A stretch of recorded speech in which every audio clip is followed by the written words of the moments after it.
Due to the COVID-19 pandemic, the world stops.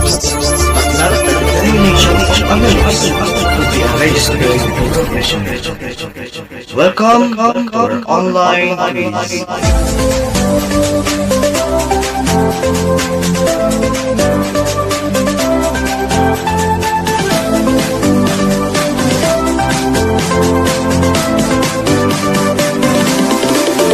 Hello nurses, midwives, and top-notchers! Welcome back to my YouTube channel. So ako po yung muli nagbabalik para sa ating obstetrics and gynecology lecture sa ating YouTube channel. So kung bago ka lamang po sa aking YouTube channel, so don't forget to click the subscribe button below and pakiclick na rin po ang ating bell button for more video updates. At sa mga nag-subscribe po sa aking YouTube channel, so maraming salamat po. And kung natuwa po kayo sa aking mga video content sa aking channel, don't forget to like and share the videos, and kung meron po tayong ads, don't skip the ads guys to support my channel. So thank you very much, and mag-start na po tayo sa ating lecture. It's all about our GPTPAL or the obstetrical history taking in obstetrics and gynecology. Okay, so sa ating obstetrical history taking, meron po tayo ditong ginagamit na mnemonics na GPTPAL mnemonics. Okay, so ano po bang ibig sabihin ng ating GPTPAL mnemonics na ginagamit natin sa ating obstetrical history? So G for your gravida, P for para, T for term, P for preterm, and A for abortion, L for living children, and M for multiple pregnancy. So ito pong si GPT-PAL, ito po yung updated na ginagamit natin for obstetrical history taking. Again, so we have your obstetrical history taking, we have your mnemonics, we have your GPT-PAL mnemonics. So G for gravida, P for para, T for term, P for preterm, A for abortion, L for living children, and M for multiple pregnancy.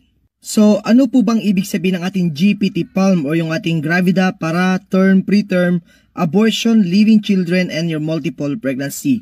Okay? So, pag sinabi po nating letter G, that is your gravida. So, if we say gravida, gravida is the total number of your pregnancies. Okay? Again, ulitin ko, it is the total number of pregnancies. Kung ilang beses nang nagbuntis ang isang nanay, yun po ay kinakount natin as gravida. Okay? So yes, you will include here your past pregnancies and your present pregnancy. So i-include mo yung mga nakaraang kanyang pagbubuntis, kung ano man ang kanyang naging outcome, still you will include your gravida. Again, so ibig po sabihin yan, kahit ito'y na-abort nung unang pagbubuntis niya or kaya nagkaroon siya ng ectopic pregnancy, that is counted also as your gravida. Again, so pag sinabi po natin gravida, gravida is the total number of pregnancies carried by the mother during their past or their present pregnancy period. So include mo dito yung ating shame mnemonics. Ano bang shame? So S for stillbirth, H for your H-mole pregnancy, A for your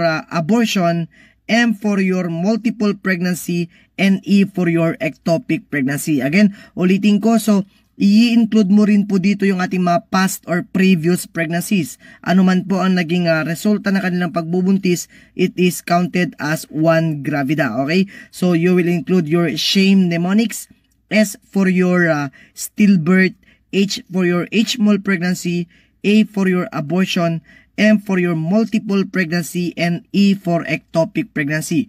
Kung sakali pong si nanay ay nagbuntis ng kambal or naging multiple ang kanyang pregnancy, multiple pregnancies is still counted as one gravida. Kasi isang beses lang naman niyang kineri yun sa kanyang pagbubuntis. Again, ulitin ko, pag sinabi po natin gravida, gravida means the total number of pregnancies of the mother, okay, regardless of the outcome of the pregnancy. Okay, so you will include here your past pregnancies and your current or present pregnancy. Okay, so yun po yung ating bibilangin sa ating gravida. Again, so ito po ina-emphasize ko, kapag po twin ang pregnancy ni nanay, it is still counted as one gravida. Okay, so how about letter P? So pag sinabi naman po natin letter P stands for para. Okay, so parity or para. So if we say parity, parity is the total number of pregnancy deliveries that reaches the age of viability. Lahat ng mga pagbubuntis na dineliver niya more than 20 weeks, that is counted as para. Ulitin ko, so all pregnancy deliveries that reaches the age of viability is counted as para. Ano po bang age of viability na pinag-uusapan natin? Ang age of viability po sa ating obstetrics is more than 20 weeks. So pag ang kanyang pagbubuntis ay less than 20 weeks, that is not counted as para. Okay? So yung abortion ay hindi siya counted as para kasi pag sinabi mong abortion is less than 20 weeks. But stillbirth is counted as para kasi ang stillbirth ay more than 20 weeks. Again, so pag sinabi po natin para, that is total number of your pregnancy deliveries that reaches the age of viability, which is more than 20 weeks age of gestation. Okay? So bibilangin mo po yung kanyang mga kapanganakan kung ilan yung nakaabot doon ng 20 weeks gestation. Okay? And still, kapag multiple pregnancy pa rin ang kanyang pinagbuntis, still that is counted as one parity or one para. Okay? So again, so G for the total number of pregnancies that will include the past and present. Yung P naman natin is the para or the total number of pregnancy deliveries that reaches the age of viability. So ibig pong sabihin yan, sa parity po natin, hindi po natin i-include yung present pregnancy ni nanay. Okay? So hindi porket sinabi sa situation na at 32 weeks pregnant mother, ay i-include mo na yun as one para yung kanyang 32 weeks. Okay, so again, so pag sinabi po natin parity, that is the total number of pregnancy deliveries. Yung naisilang na niya or inilabas na niya. Yun yung ibig sabihin ng parity. Mga inilabas ni nanay na umabot or lumagpas sa 20 weeks gestation. Yun po ang ibig sabihin ng parity or ng ating para. Okay? So pag sinabi naman po natin letter T, ang letter T naman natin is the number of your deliveries that reaches your term pregnancy. Okay? Mga pagbubuntis or mga ipinanganak ni nanay na umabot sa ating term delivery. Ano bang term pregnancy? Ang term pregnancy po natin is 37 to 42 weeks gestation. Okay? So 37 to 42 weeks gestation. Other books says 37 to 41.5 weeks gestation. Still considered pa rin po yun na term yung baby because 37 weeks is considered as the early term in your pregnancy and full term is 38 to 40. Okay, 38 to 40 weeks is the full term pregnancy. So kung ang kanyang pagbubuntis ay umabot sa 37 to 42 weeks, that is counted as your term delivery. Okay? So kapag kambal ang nilabas ni nanay na umabot ng 38 or 40, still that is counted as one term delivery. Okay? So yun po ang ating yun po yung ating tatandaan kapag ito po yung kambal, still they are counted as one term delivery. So, pag sinabi naman nating letter P sa ating GPTPAL, letter P stands for your preterm deliveries, okay? So, this is the number of preterm delivered by the mother. So, pag sinabi nating preterm, any deliveries between 20 weeks to 36.5 weeks, that is considered as preterm delivery, okay? So, for multiple pregnancy or twin pregnancies, kapag lumabas po sila preterm, they are still counted as 1, okay? So, the number of your preterm delivered kapag twins ay 1 pa rin po yan. Okay? So, pag sinabi po natin letter P is the total number of your preterm deliveries. So, pag sinabi natin preterm deliveries, yan yung may pinanganak ni nanay between 20 weeks to 36.5 weeks of gestation. Okay? So, letter A stands for your number of abortions. Okay? So, pag sinabi po natin abortions, abortion is also known as the miscarriage. Okay? So, miscarriage is your abortion. So, any pregnancy losses less than 20 weeks pregnancy, that is abortion. Okay? So, the termination of pregnancy before the age of viability is termed as your abortion. So, lahat ng mga isinilang or lumabas less than 20 weeks pa ang kanyang gestation, that is counted as abortion. Okay?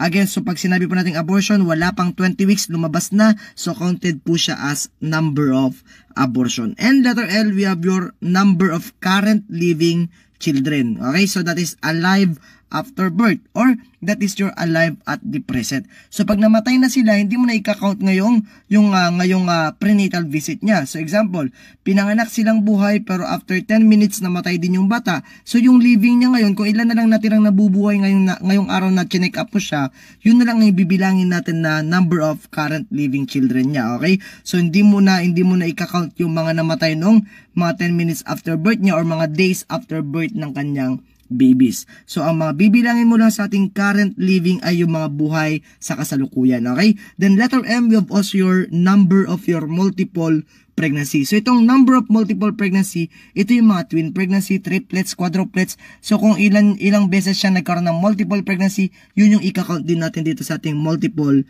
pregnancy. Again, so sa ating number of living children nga pala, kapag twin po sila, triplet po sila, bilangin po natin sila individually. So pag twin po sila, dalawa ang ating i-count na living kapag buhay po sila. Kapag triplet po sila, tatlo po ang i-count natin as living children kapag sila po ay buhay sa kasalukuyan. Again, so yun po ang ibig sabihin ng ating GPTPAL sa ating obstetrical scoring sa ating obstetrical history taking. Again, so letter G for gravida, P for your parity, T for your term, P for your preterm, A for abortion, L for living children, and your M for multiple pregnancy. So yung gravida natin, total number of pregnancies, so you will include the past and the present pregnancy. Okay? Letter P for your parity, lahat ng mga deliveries na umabot ng 20 weeks or more, that is counted as parity. So sa gravida at saka sa para, sa term at preterm, kapag ito ay twin pregnancy, they are counted as 1. Okay? Sa abortion naman natin, abortion is your any pregnancy termination less than 20 weeks gestation. So less than 20 weeks ang abortion, and yung living naman natin is the number of children which is currently alive. Okay? So sa number of living children, bibilangin po natin sila isa-isa. And letter M, multiple pregnancy. Nakailang triplets, nakailang quadruplets, nakailang twin pregnancy si nanay. Okay? So, itry nating isolve itong ating situation na nandito sa ating example. Okay? So, we have her Kim is 4 months pregnant and she had a spontaneous abortion with her last pregnancy. She has a daughter born at 38 weeks and a son at 35 weeks. So, what is her GTPAL score? So, si Kim daw ay 4 months pregnant. So, that is counted as 1 gravida. So she had spontaneous abortion with her last pregnancy, another gravida. Then she has a daughter born at 38 weeks, so another gravida po yun, and a son at 35 weeks. So another gravida po yun. Again, so pag sinabi kasi natin gravida, that is the total number of pregnancy. So nakaapat na pagbubuntis si Kim kasi at present 4 months pregnant na po siya. Then nagkaroon daw siya ng spontaneous abortion last pregnancy niya. Then nagkaroon siya ng anak at 38 weeks na babae at nagkaroon din siya ng anak na lalaki at 35 weeks. So nakaapat na pagbubuntis si Kim dito. So G is 4. Letter T, hahanapin naman natin kung ilan yung term delivery niya. So pag sinabi natin term delivery, yan yung mga kapanganakan between 37 to 42 weeks. So makikita natin sa ating situation, yung daughter niya ay born at 38 weeks. So that is counted as 1 term delivery. Okay? So letter P naman natin is your preterm. Okay? So ang preterm ay nasa 20 weeks to 36.5 weeks gestation. So hanapin naman natin sa situation yung nasa 20 weeks to 36.5 gestation. And that is the son at 35 weeks. So yung kanyang anak na lalaki ay isinilang niya at 35 weeks. So that is your preterm delivery. So isa rin ang kanyang preterm. The next, abortion. So titingnan natin kung nagkaroon ba siya ng abortion. So sabi dito, she had spontaneous abortion with her last pregnancy. So that is counted as 1 abortion. And living children na. So ilan yung buhay? Okay? So yung ating buhay dito is 2 lang kasi yun yung daughter niya born at 38 weeks at yung son niya at 35 weeks. Okay? So 2 lang ang kanyang living children. Again, ulitin ko, ang gravida ni Kim ay 4 gravida, ang term ni Kim ay 1, ang preterm ni Kim ay 1 din, ang abortion ni Kim ay 1 rin, ang living ni Kim ay 2. Okay? So si Kim ay merong obstetrical score na G4, T1, P1, A1, and L2. Okay, so another situation. So we have your Mrs. Castro is making her first antepartal visit. She has a 2-year-old son born at 40 weeks, a 5-year-old daughter born at 38 weeks, and a 7-year-old twin daughters born at 35 weeks. She had a spontaneous abortion 3 years ago at 10 weeks. Using the GTPAL format, Mrs. Castro is A. G4, T3, P2, A1, L4, B. G5, T2, P2, A1, L4, C. G5, T2, P1, A1, L4, or D. G4, T3, P1, A1, L4. So, sabi nga natin, practice makes perfect. So titingnan natin ulit at pag-aralan natin yung situation ni Mrs. Castro. So iisa-isahin po natin iskoran ulit ang kanyang GTPAL or the GTPAL score. So sabi dito, unahin natin yung gravida ni Mrs. Castro. Para hindi po kayo malito, kailangan isa-isahin nyo bawat letra. So unahin yung letter G, then punta ka ng letter T, then letter P, then letter A, and letter L. So unahin natin yung kanyang gravida score, okay? So sabi dito, Mrs. Castro is making her first antepartal visit. So ibig sabihin yan, at present buntis si Mrs. Castro kasi pupunta siya sa kanyang first antepartal visit. So 1 gravida na po yun. Okay? The next, she has a 2-year-old son born at 40 weeks. Another gravida po yun. So next, a 5-year-old daughter born at 38 weeks. Okay? So another gravida po yun. Then a 7-year-old twin daughters born at 35 weeks. So another gravida din po yun. Okay? So she had a spontaneous abortion 3 years ago at 10 weeks. So another gravida din po yun. So nakailang pagbubuntis si Mrs. Castro? So si Mrs. Castro ay nakalimang pagbubuntis. So ang gravida ni Mrs. Castro ay 5 gravida. Okay? So yung G niya ay 5. So bakit? Kasi Mrs. Castro is making her first antepartal visit. So 1 gravida na po yun. She has a 2-year-old son born at 40 weeks. Second gravida niya yun. A 5-year-old daughter born at 38 weeks. Third gravida. And 7-year-old twin daughters, yung twin counted as 1 gravida din. So, pang-apat niya po yung 35 weeks. Then, she had a spontaneous abortion 3 years ago at 10 weeks. Another gravida din yung kanyang abortion. So matotal ang gravida ni Mrs. Castro ay G5 po siya. So, tatanggalin na natin yung letter A at letter D kasi sila ay G4. So, naiwan si letter B at saka si letter C. Ngayon, jump tayo sa ating term pregnancy. Ilan yung term pregnancy ni Mrs. Castro? Pag sinabi natin term pregnancy ulit, yan yung mga pagbubuntis na umabot or yung mga deliveries na umabot ng 37 to 42 weeks gestation. So, ilang pagbubuntis ni Mrs. Castro ang umabot ng 37 to 42 weeks? Kung titingnan natin sa ating situation, sabi dito, she has a 2-year-old son born at 40 weeks. So, yung 40 weeks that is counted as term pregnancy niya. Okay? At 5-year-old daughter born at 38 weeks. So, 40 weeks at 38 weeks, that is your term deliveries. So, meron siyang dalawang term deliveries. Yun yung 40 weeks at saka yung 38 weeks na kanyang delivery. Okay? So, meron siyang term deliveries na dalawa. Yun yung 40 weeks at saka yung 38 weeks. Then, next naman ay ating titingnan yung ating preterm delivery. Okay? So, ang preterm ay yung mga naipanganak between 20 weeks to 36.5 weeks of gestation. So, titingnan na ulit natin sa ating situation, ilan yung mga pagbubuntis na ipinanganak niya between 20 weeks to 36.5 pregnancy. So, makikita natin dito, meron siyang 7-year-old twin daughters born at 35 weeks. So, in 35 weeks na po yun, that is counted as preterm, okay? At sabi dito yung kanyang ipinanganak ng 35 weeks ay 7-year-old twin daughters niya. So ngayon, twin daughters ang ipinanganak niya at 35 weeks. But still, kahit twin po sila, they are still counted as 1, okay? So isa lang ang kanilang preterm delivery. So, mali na agad dito yung ating letter B kasi ang preterm niya dito ay dalawa, okay? Kasi dapat ang preterm niya isa lang kasi isang beses lang din naman niyang dineliver ang 35 weeks na twin daughters niya. Then, abortion, punta tayo sa ating abortion. So, nagkaroon daw siya ng spontaneous abortion 3 years ago at 10 weeks. Yung 10 weeks ay less than 20 weeks kaya siya ay abortion. So, 1 abortion po siya. So, sa living children naman po niya at the present, bibilangin natin yung buhay at the present. So, yung ating 2-year-old son na naipanganak ng 40 weeks, buhay yun kasi walang sinabi na namatay po siya. So, one living na po yun. The next, 5-year-old daughter born at 38 weeks, pangalawang buhay po yun. The next, 7-year-old twin daughters. So, twin daughters po yan. So, count natin sila individually. So, yung twin, dalawa. So, dalawa sa una, then dalawa sa ating kambal. So, 4 yung buhay ngayon. So, hindi mo naman ibibilang yung spontaneous abortion as a living children kasi aborted naman po siya. So, 4 living children po si Mrs. Castro. So, ang kanyang obstetrical score ay letter C. G5, T2, P1, A1, and L4.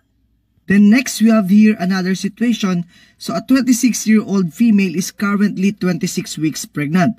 She had a miscarriage at 10 weeks gestation 5 years ago. She has a 3-year-old who was born at 39 weeks. So what is her GPTPAL score? So unahin natin dito yung ating gravida o yung ating letter G. So nakailang pagbubuntis yung client natin dito. So sabi dito, a 26-year-old female is currently 26 weeks pregnant. So that is 1 gravida. She had a miscarriage at 10 weeks gestation 5 years ago. Another gravida kasi nagbuntis siya pero na-abort daw siya 5 years ago. So, next we have here, she has a 3-year-old who was born at 39 weeks. So, that is another gravida. So, the present pregnancy is counted as 1 gravida, then the previous miscarriage is 1 gravida, and your 3-year-old boy born at 39 weeks is another gravida. So, G3 ang score ni nanay sa kanyang gravida. So, nakatatlong pagbubuntis na yung ating client dito. The next, titingnan natin kung ilan yung umabot sa term delivery. Okay, so pag sinabi natin term, that is 37 to 42 weeks gestation. So, isa lang ang umabot ng 37 to 42 weeks. At yun yung 10-year-old niyang ipinanganak at 39 weeks. Okay, so sa ating preterm naman, wala tayong nakikitang preterm delivery ni nanay sa ating situation. So, 0 ang ating preterm delivery. The next, ang kanyang abortion history naman, abortion is 1 kasi yun yung miscarriage niya at 10 weeks 5 years ago. And living children niya, ilan ang buhay ngayon? So, isa lang ang buhay, which is yun yung kanyang 3-year-old na pinanganak at 39 weeks. So, kung i-reviewin natin ang kanyang GPTPAL score, ang gravida ni nanay ay 3, ang term ni nanay is 1, ang preterm ni nanay is 0, ang abortion ni nanay is 1, and living is 1. So, si nanay ay G3, T1, P0, A1, and L1. Then, for our last drill question, sabi dito, a 35-year-old female is currently pregnant with twins. Okay? She has 10-year-old triplets who were born at 32 weeks gestation and 16 years old who was born at 41-week gestation. So, 12 years ago, she had a miscarriage at 8 weeks gestation. So, what is her GPTPAL score? So, unahin ulit natin yung ating gravida score. So, a 35-year-old female is currently pregnant with twins. So, kahit twins po ang kanyang dinadala ngayon, kahit ito ay twin pregnancy, still that is counted as 1 gravida. So, meron na siyang 1 gravida. The next, she has a 10-year-old triplets. Okay? So, 10-year-old triplets who were born at 32 weeks. So, kahit triplet pa po yun, still that is counted as another 1 gravida. Okay? So, nakadalawang gravida na po siya. The next, and a 16 years old who was born at 41-week gestation. So, that is 16-year-old, mag-isa lang siya. So, 1 gravida din po yun. Then, 12 years ago, she had a miscarriage at 8 weeks gestation. So, miscarriage is still a gravida. So, that is 4 na yung kanyang gravida. Again, so nakailang pagbubuntis yung ating client dito? Naka-4 na pagbubuntis po siya. Okay? Paano naging 4? Yun yung current niyang twin. Yun yung pangalawa yung kanyang triplet at saka yung pangatlo niya is yung kanyang 41 weeks gestation at yung pang-apat niya yung 8 weeks na abort. Okay? So, yung gravida niya ay 4. Okay? So, the next thing na naman natin yung kanyang term pregnancy delivery. Okay? So, ilan yung umabot ng 37 to 42 weeks. So, kung titingnan natin sa situation natin, isa lang ang umabot ng term pregnancy. Okay? So, yun yung 41-week gestation. Okay? 41-week gestation, yan yung nag-iisang term delivery niya. Pagdating naman sa preterm natin, ang preterm delivery naman niya is isa lang din. Okay? So, isa lang din ang kanyang preterm kasi yun yung kanyang 10-year-old na triplets na pinanak niya at 32 weeks gestation. Okay? So, nasa 32 weeks gestation, so that is a preterm delivery. So, isa lang ang kanyang preterm. The next, jump tayo sa ating letter A, which is the abortion. So, nakailang abortion po si nanay? Nasa isa lang po siyang abortion kasi yun yung kanyang 8 weeks gestation na miscarriage. Okay? So, 1 abortion din si nanay. Okay? So, pagdating naman sa ating letter L, which is the living children at the present, ilan yung buhay sa kasalukuyan. So, isa-isahin natin. So, she has a 10-year-old triplets. Okay? So, yung triplets na preterm ay buhay. So, 3 na po yun agad. Then, another one is yung 16-year-old who was born at 41-week gestation. So, ang kanyang living children at the present is 4. Again, so 4 yung kanyang living children at the present. So, ibig po sabihin yan, si nanay dito ang kanyang score is G4, T1, P1, A1, and L4. So, in short, it is a G4, T1, P1, A1, L4 obstetrical score. So the next, meron din tayo dito ang ibang situation. Sabi dito, the client is pregnant with twins. She has 5-year-old. So what is the gravida and the para of this pregnant client? So ngayon, ang tanong dito is kung ano daw ang gravida and para niya. So pag sinabi natin gravida, again, gravida is the number of your pregnancy and para is pregnancy that reaches the age of viability. Yun yung mga deliveries niya na umabot ng 20 weeks gestation. So sabi dito, the client is pregnant with twins. Okay? So she has 5-year-old na. So, ibig sabihin niya, nakadalawang gravida na siya. Bakit gravida na dalawa?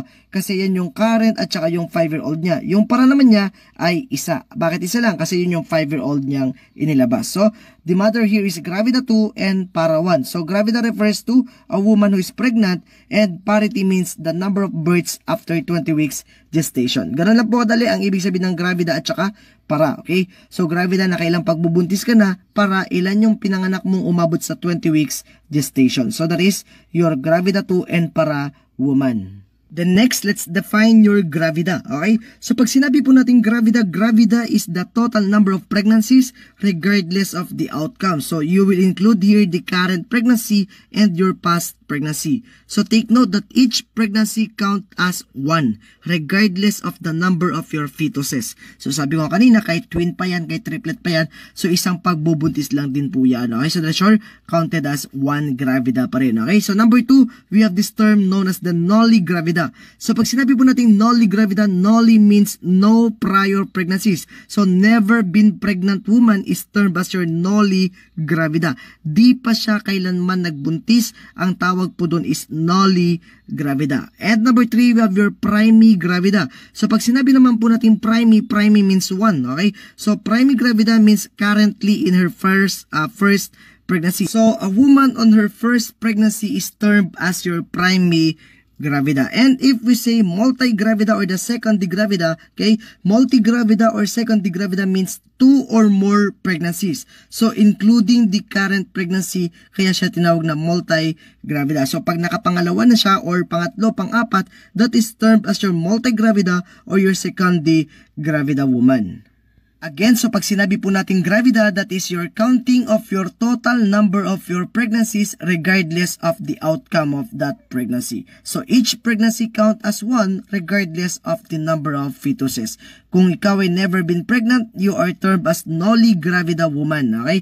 Pag ito ang first time mong pagbubuntis, you are termed as primi gravida woman. At kapag ito ang pangalawa mong pagbubuntis, pangatlo mong pagbubuntis, or pang-apat mong pagbubuntis, you are termed as your multi-gravida woman or a secunda gravida woman. So, meron din tayo ditong term na tinatawag na parity, okay? Parity or your para or parus events, okay? So, parity is the number of your births after 20 weeks gestation, okay? So, meron tayo ditong tinatawag na multiple gestation like your twin, triplets. So, they are still counted as 1 parity, okay? So, number 2, meron tayo ditong term na tinatawag na nulli para or the nulli paros woman. So, pag sinabi mong nulli means 0, okay?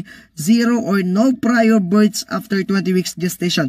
Wala pa siyang pagbubuntis na umabot ng 20 weeks gestation or wala pa siyang isinisilang na 20 weeks gestation and above. So, that is termed as your nulli para woman, okay? The number 3, we have your primi para. Okay, pag sinabi natin primi para or primi parus woman, nagkaroon na siya ng 1 successful birth of more than 20 weeks gestation. So, nakapagsilang na siya ng sanggol na lumagpas ng 20 weeks gestation. That is your primi para. Pag sinabi mong multi-para or multi-parus woman, nakapagsilang na siya or nakapanganak na siya ng 2 or more births after 20 weeks gestation. Ibig sabihin yan, nakapagsilang na po siya ng sanggol na lumagpas ng 20 weeks gestation. 2 or more na ang kanyang naisisilang na sanggol na lumagpas na ng 20 weeks or more gestation, okay?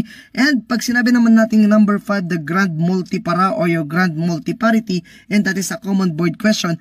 Pag sinabi po natin grande multipara or grande multiparus woman, okay? From the word grand, okay? Grand means 5 or more births after 20 weeks gestation. So, nakalima or higit pa ang kanyang ilabas more than 20 weeks gestation. So, yun pong ibig sabihin ng parity. Again, pag sinabi mong nolly means 0. So, never been delivered more than 20 weeks gestation. So, never pa siyang nag-deliver ng bata na more than 20 weeks gestation. Primary, naka-isang deliver na siya more than 20 weeks. Multipara, naka 2 or more births na siya after 20 weeks. And grande kapag more than 5 na ang na-deliver niya more than 20 weeks. Okay?